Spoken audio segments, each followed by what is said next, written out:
People out there got these blogs like you just gonna destroy somebody. I don't really know what came down front with my girlfriend. Our seats were right here at the front. He's scared.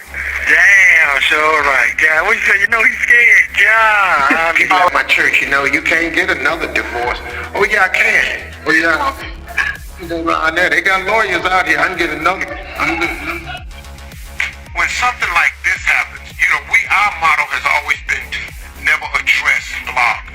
Right. And we don't give it no room or speak. No light. No, nothing. Because we know who we are and we know whose we are. And so we don't address bloggers. When this came out, it's a little bit different because it's not gossip, rumor, or malicious lie. It came from the inside circle. Because we're inside circle. We are fans. Now, this whole Steve and Marjorie situation has been moving real quiet on the surface, but online, it has been loud. For years, Steve Harvey has built his image around family, faith, loyalty, and standing beside his wife no matter what the blogs throw at them. But when those cheating and divorce rumors started spreading, people noticed something different. Steve didn't just brush it off like regular gossip. He looked irritated, protective, and honestly tired of seeing Marjorie's name dragged every few months. And that is what made fans start asking questions. Was this just another messy internet rumor? Or was there something deeper going on behind that perfect power couple image? Because when a celebrity couple goes from public affection to suddenly fighting off headlines, the internet always starts reading between the lines. People out there got these blogs like you just gonna destroy somebody. I don't really know what that's about. But don't worry about it because it ain't working. These bottom feeders are just beating my wife up. And even though we've made a conscious effort and we said we're not going to address it, I'm tired. The part I'm coming with now is because it's been so ugly for my wife, man. And see, this is what I've never done before. It's been so ugly for my wife, and I'm still at there trying not to say nothing. So here is where the story got explosive. The rumor floating around online claimed Marjorie had allegedly stepped outside the marriage with someone extremely close to Steve's household. And then the story got even wilder when people started attaching a massive divorce number to it. Now, to be clear, Steve and Marjorie publicly denied that their marriage was falling apart, and no solid proof has confirmed those cheating claims. But the reason the rumor caught fire is because fans already knew their relationship had a complicated history. Their official love story sounds almost like a movie. Steve sees Marjorie at a comedy club, freezes on stage, and years later they reconnect and get married. But depending on who is telling the story, there are details around that reunion that make the whole thing feel a lot messier. Down front with my girlfriend, our seats were right here at the front, right by the stage. So we were sitting here. The stage was here. So he's just quiet. He just keeps staring at me. So I'm waiting on him to make me a part of the show so we can get on with the show. So he stayed quiet so long, staring at me. Now everybody in the club is looking at me. And so he finally realized, okay, I got to say something. He was like, "Oh, I'm sorry. I don't know who this is, but I'm gonna marry." But once you move past the fairy tale version, this story starts getting a different kind of energy. Public profiles of Steve and Marjorie say they first crossed paths back in the early 90s, lost touch, then reconnected years later when Steve was coming out of his second marriage. And according to the version Steve has shared before, one of the people who pushed him back toward Marjorie was his own bodyguard. That detail is what keeps coming back in these conversations, because fans see it as the bridge between the clean love story version and the more complicated rumors that later took over the internet.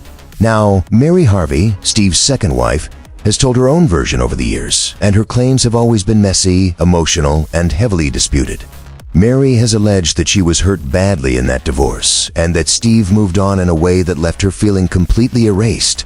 At the same time, court-related reporting has said Steve's side pushed back hard, saying Mary's claims were not accurate, and that the court found differently on money and custody issues.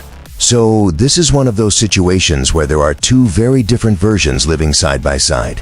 Then there is Marjorie's past, which has also been dragged back into the conversation every time Steve's marriage becomes a trending topic. Old reports have linked her previous relationships to men who later faced serious federal drug cases.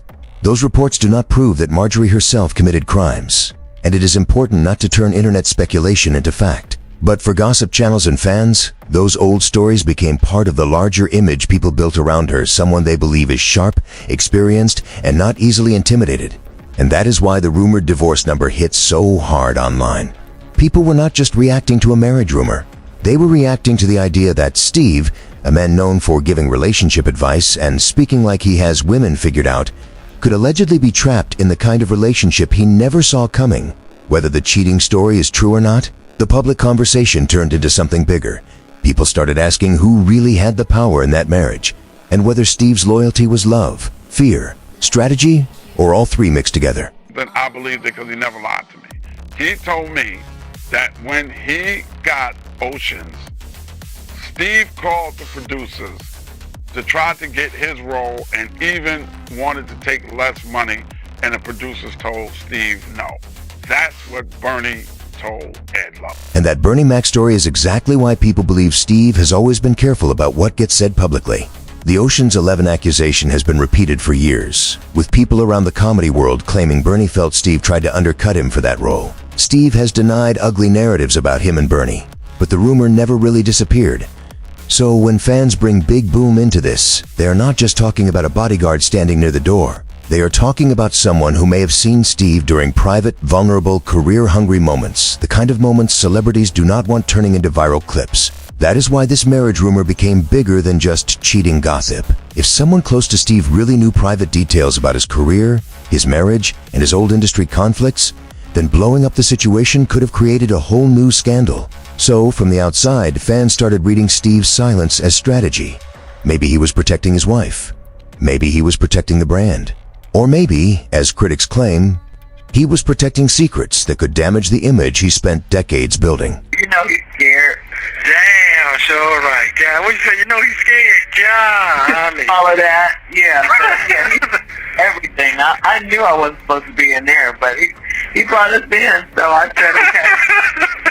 But, I mean, I'm glad he did because it gives you a chance to dream. You know, he was happy to see us.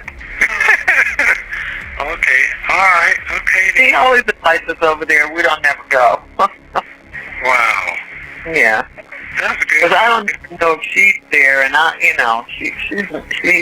she's, I don't. And this is where the internet turned cold on Steve.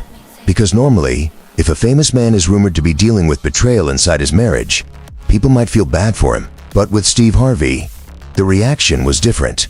A lot of fans immediately brought up his past relationships, his public advice to women, and the stories his ex-wife Mary has told for years. To them, this was not just a husband being embarrassed online. This looked like the kind of karma people had been waiting to see. Fair or not, Steve has spent years being seen as the man with all the answers about love, loyalty, and marriage. So once his own home became the headline, people started saying, now the relationship guru is the one being tested. Show up. I was standing there alone with his attorney, at least the attorney that was representing us. He did not show. And the judge said, okay, you're divorced. That was that. The not having closure part was really devastating. But on top of that, he took my Winton.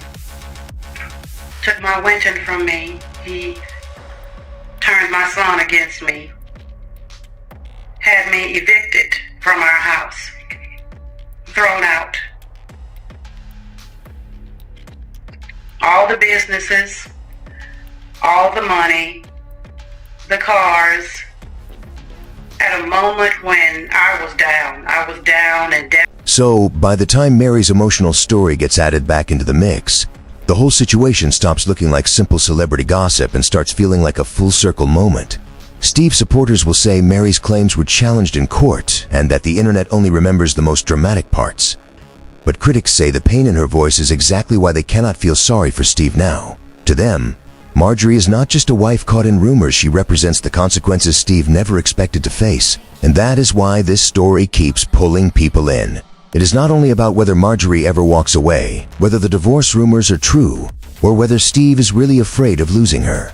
It is about image, power, money, loyalty, and the difference between the perfect marriage people sell in public and the complicated reality that may exist behind closed doors. So now, the question is simple. Is Steve standing by Marjorie because the rumors are false? Because he truly loves her, or because walking away could cost him more than money?